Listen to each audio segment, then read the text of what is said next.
Milo's on line 2. Milo? Hey. Hey, can you hear me okay? I can. Are you calling from Acapulco, Mexico? Yes, I am, in fact. That's why the line is so terrible. I'm sorry about that. That's all right. We're just, we thank you for calling in. I'll tell people about a couple of dates coming up. There's a speaking tour called the Dangerous Faggot Tour. Milo's is heading up, and at the bottom, by the way, it says... What's it called? I didn't get that. One more time. The Dangerous Faggot Tour. Okay. Gina, would you mind telling me what it's called? I didn't quite get that. Won't do it. Okay. At the bottom of the bio, it says, is openly gay. What? We have a crack team over here, Milo. How would I know that? I know you went to Rutgers and caused a ruckus, and there was. Can you tell us about that and tell us about some of your trials and tribulations, or at least get people familiar with who you are if they're not already? Sure. I'm a senior editor at Breitbart, so my job is to write about technology, internet culture, social justice, some of the crazy stuff going on campus. I do a bit about gender and feminism, sexuality, all of the fun stuff. I'm doing a tour at the moment, talking about freedom of speech and freedom of intellectual inquiry, and how progressivism is ruining American education.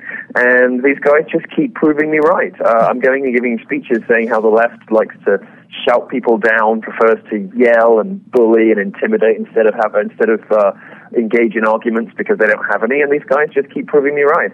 So at Rutgers, you had feminists and Black Lives Matter protesters leaping up and smearing blood on their faces. Yes, this man preaches hatred. And what have I done? I've said that it would be a good idea if universities were places of learning and open free inquiry. Whoa, easy there, buddy. Spread your hate somewhere else. Yeah, it's insane, right? I know. These are the sorts of dangerous thoughts that can get you banned on American campuses these days, suggesting that universities should be open to conservative points of view. It's shocking, I realize, but this is the sort of stuff that the left is just losing its marbles about. I'm a problem for them because although I'm very obviously homosexual, I don't believe in anything they believe, and they think that your skin color, your sexuality, and your gender should define your politics. I find that a bit gross. They just don't know how to handle me. And so Minnesota, we had air horns and yelling. I mean, it's just been a crazy sort of pandemonium. Everything I do seems to turn into this sort of incredible live spectacle. It's like the internet come to life. It's been a remarkable thing so far. Well, what I don't understand is obviously I grew up in the 70s, and I grew up with a mom that, made me watch Billy Jack 15 times and Roots 128 times. So I get it. It's we can never judge, and everyone's opinion is valid, and blah, blah, blah. What I don't get is how they don't see the irony in what they're saying. So they're saying, well, let's say I identify as a female, and then I should have the right to use any bathroom I like because I identify as a female, or I should be able to use whatever locker room I like. So what they're saying is this person identifies, has an opinion, has a thought, or whatever, and you cannot judge in any way, shape, or form what this person does. They've built their entire curriculum on that. And then somebody comes in and says, now let me give you my point of view. And they start screaming. They shut it down. At the person. I don't get why they don't get the irony of it. And then they don't realize how foolish they look doing what they preach against all day. Well, I mean, it's even more crazy than you suggest. I mean, let free speech, and not just free speech, but offensive speech, and the right to be offensive, the kind of speech that annoys the establishment, whether the establishment is, you could say, the religious right 30 years ago, or the progressive establishment today that runs the media, academia, and entertainment industry. The right to speak rudely about the people who rule over you, whether it's culturally or politically, isn't just an engine of progress and doesn't just keep us safe, but it's an engine of progressive progress as well as anything else, as much as anything else. The right to be offensive, which sometimes I am, the right to be outrageous, the right to crack jokes at those in power, is what gave women the vote. It's what got gay marriage. It was instrumental in the civil rights struggle. But progressives, now that they run the universities and they run the entertainment industry, they run the newspapers. They've forgotten what got them there, which is a citizen's right to say, think, do anything, and the open marketplace of ideas. They're no longer interested in an open marketplace of ideas. What instead they want to do is simply reinforce some very batty, crazy ideas about gender and sexuality and police the way that other people choose to live. Well, I don't believe that. I think people should be free to pursue, whatever crazy interest they like in their private time. But I think people should be free to read any book, to play any video game, to watch any movie. And I don't think these art forms should be corrupted by progressive left critics who say, there aren't enough paraplegic Armenian lesbians in them. The left is just gone crazy these days. I agree. They want to police everything. I agree, So help me understand something. And by the way, you used the word that you said offensive. You may say things that are offensive, but it's so funny. These same people would have no problem with puppetry of the penis. That's awesome. The traveling group coming and playing at the auditorium. But here's what I don't understand. I've never really understood. If somebody wants to come on campus or just into my neighborhood and they're going to give a Black Lives Matter symposium and there are going to be a lot of speakers from the community, I'm probably not going because I don't believe there is a problem. I believe they've overblown the problem, and I don't believe in what they're preaching. I really don't. But I don't go over there with a air horn. I just stay home. It's not my thing. And there's a million other religions and a million other groups and a million other causes where they go do their thing and I stay home. You're not trying to interrupt it. You're just trying to stay out of it. I'm not trying to. They're trying to destroy it. Right. And my feeling is... This is the arrogance of the left, you see. This is their arrogance. What I say to them when they start disrupting the speeches is, look, if you don't want to be here, if you don't like me, if you don't like what I'm saying, if you don't think that there's any value to me beyond campus, don't come. But what right do you have to stop other people from going to whatever show they want? So going to listen to any comedian they want, to go and, ask a journalist questions who they've admired and read for a long time. What right do you have to disrupt or to ban, a speaker that plenty of people on campus, more people on campus, by the way, than you and your friends, might enjoy? You have no right to do that. And in fact, every time this stuff is tested at any courts, when colleges try to ban speakers, more often than not, the First Amendment prevails. And there's a great organization called fire.org, which sometimes helps student groups to, get past the colleges and the student unions who want to ban people on campus. It's very rarely possible if you really take it all the way.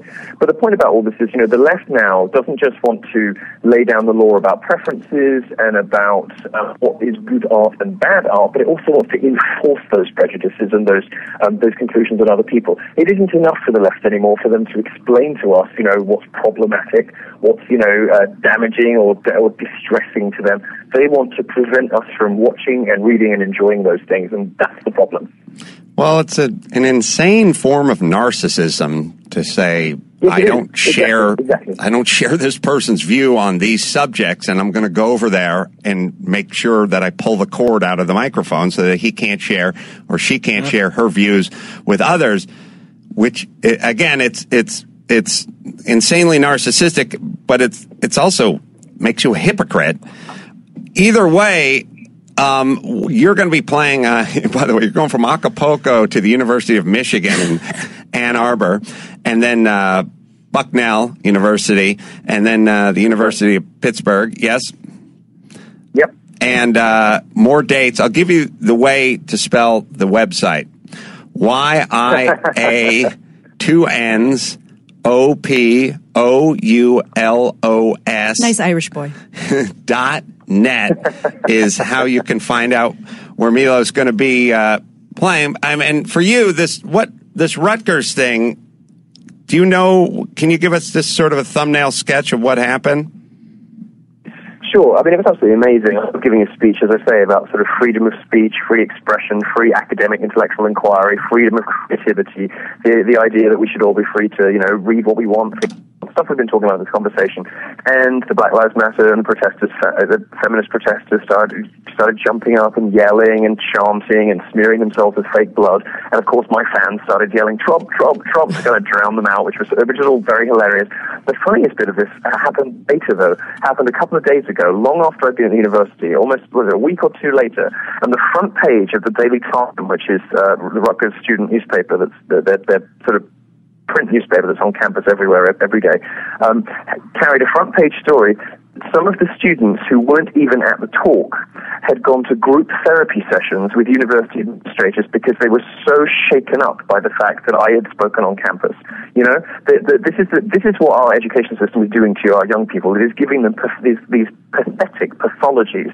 They cannot cope with, you know, a gay guy with the wrong opinions, to the point where they had to have the police, counseling services, anti-violence services, you know, all of these services that are paid for by other people's tuition fees.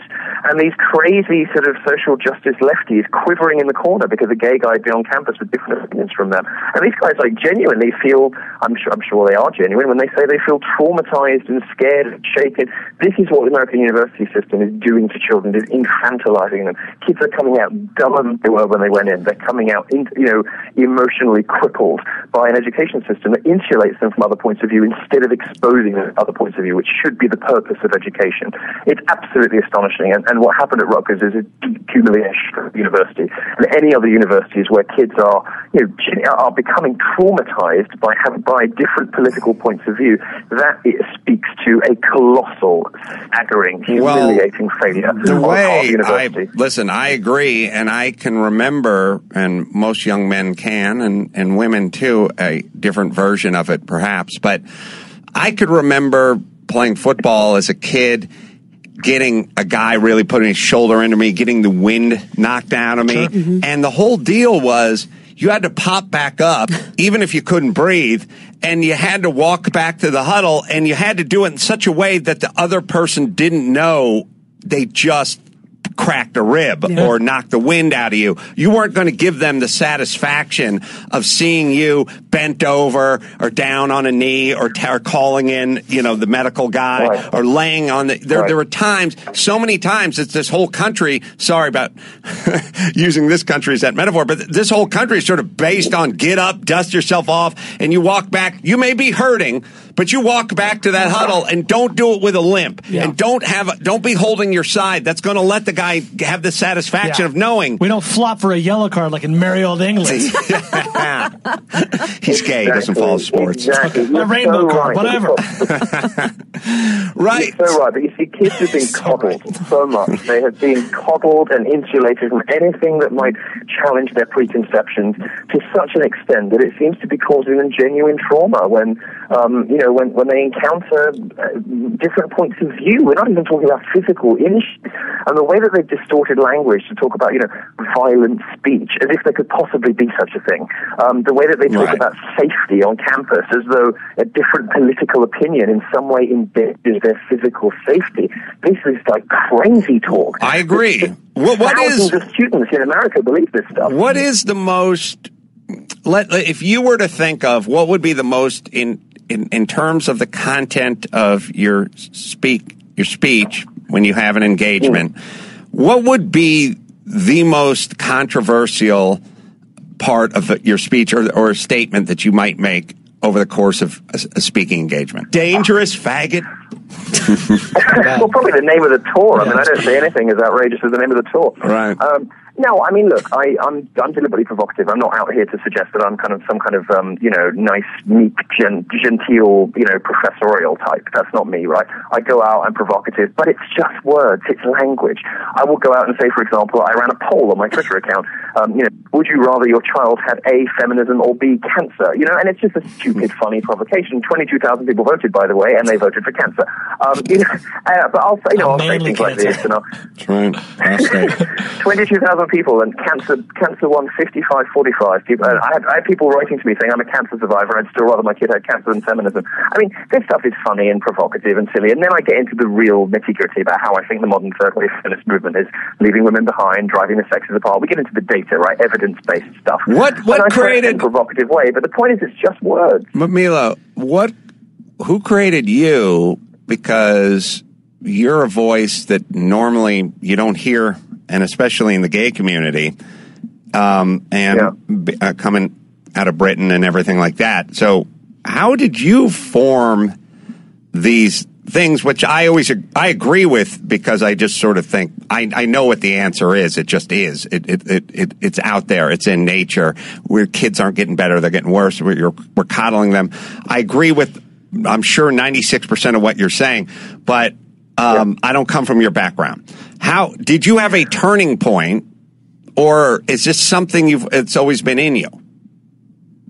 Well, I think it's always been in me. I mean, America has a great tradition of importing sassy, provocative British publicists, right? You've always taken the very best British journalists and stolen them for yourself. Smart, interesting, provocative people. There's quite a long history of that in America. Well, except for Piers Morgan. I wasn't there for that Piers Morgan vote went down. We didn't want him. Piers Morgan is the dishonorable exception to this pattern. But I'd like to see myself in a similar tradition of British polemicists who don't get on brilliantly in Britain, because in Britain we hate attention seekers and brash people and people with oversized personalities, which I suppose I would have to admit I have. But in America, these things people are much more enthusiastic, interested in big personalities. So I've certainly found much more of a home in America to talk about the things I care about. Certainly, one of the reasons I've come to have the political points of view I have is growing up as a Catholic and gay, and looking at the gay establishment and realizing, actually, I have no problem coming out as a homosexual, but I did have a problem coming out as a conservative, and in particular, the hostility from gay people when you reveal, the heresy that you are, you believe in a state, or the heresy, that you're religious, was far worse than anything I've ever encountered from supposed homophobes. And the gay establishment really doesn't have very much to say about gay issues anymore, doesn't do very much for gay people. It seems to just be a sort of outgrowth of the leftist political parties in whatever country it lives. It cares more about language policing and policing other people's sexualities and, enlarging the size of the state than it cares about AIDS, for instance.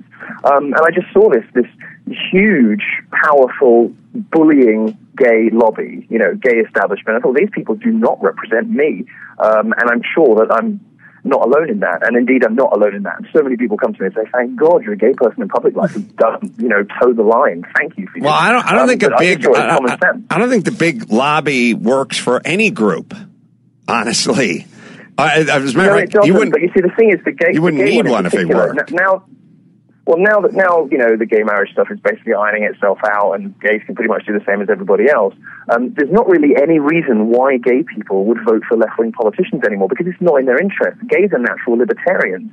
There's no reason why we should sign up to a leftist system where men pay so much more into the system and women take loads out. Why should I subsidize your pregnancy? I mean, I don't get my taxation quite that selfishly, but you understand that people are going to vote in their own self-interest. Gays are natural libertarians. There's no reason why they should vote for left-wing parties anymore, particularly when you think how boring and dull and language policing left-wing parties are. The essence of gay culture is pushing boundaries.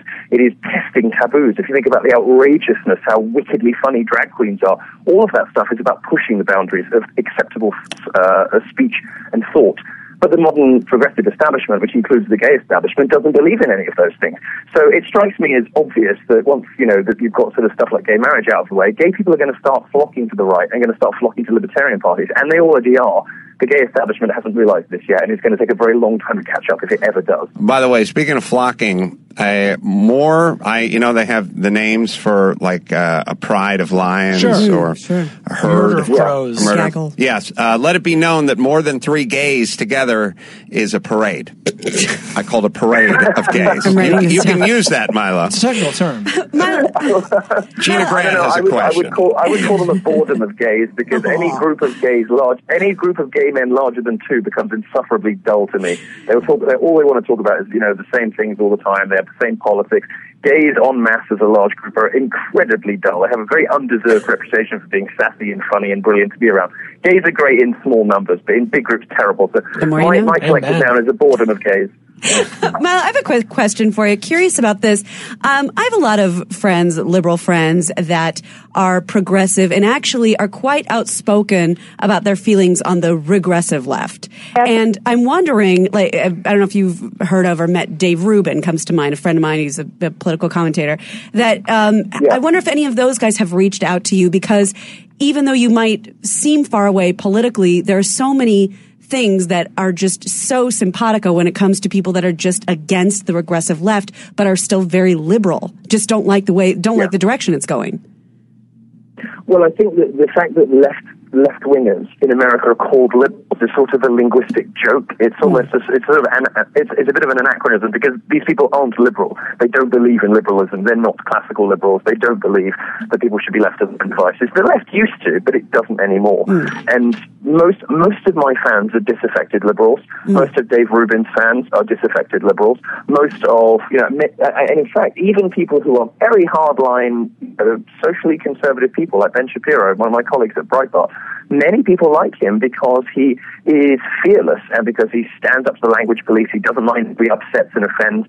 I think a lot of people who would consider themselves, reflexively think of themselves as left-wing, feel very aggrieved that the leftist establishment sort of abandoned them, has moved off into these crazy gender politics, these crazy racial politics.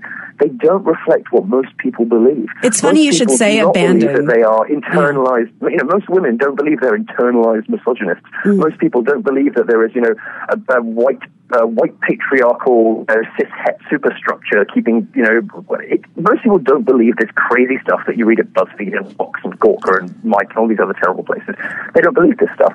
And the left has abandoned these people. So, by far the biggest contingent of, Milo fans is disaffected liberals. Well, it's funny because that is the phrase that comes up when we have these conversations, is exactly that they feel abandoned by their party. Well, I'm going to let you enjoy what I'm assuming is a vacation in Acapulco, a vacation, and give the person on the lounge chair next to you a break. That guy's like, I just wanted a fucking Mai Tai. The pool is emptied since we began talking. The pool area is now empty. 2 coconut cups over his ears. I left L.A. to get away from this shit. Never ends. Thank you, Milo. Is it Milo or Milo? Am I screwing this up? It's Milo, but I don't get offended, so don't worry. Thank you, Milo. I appreciate it. We'll see you we'll see you in the flesh. I think sometime around March in studio here. I'm very much looking forward to meeting you in March. I am too, and I'll give Ben Shapiro a big sloppy kiss from you. Interesting guy.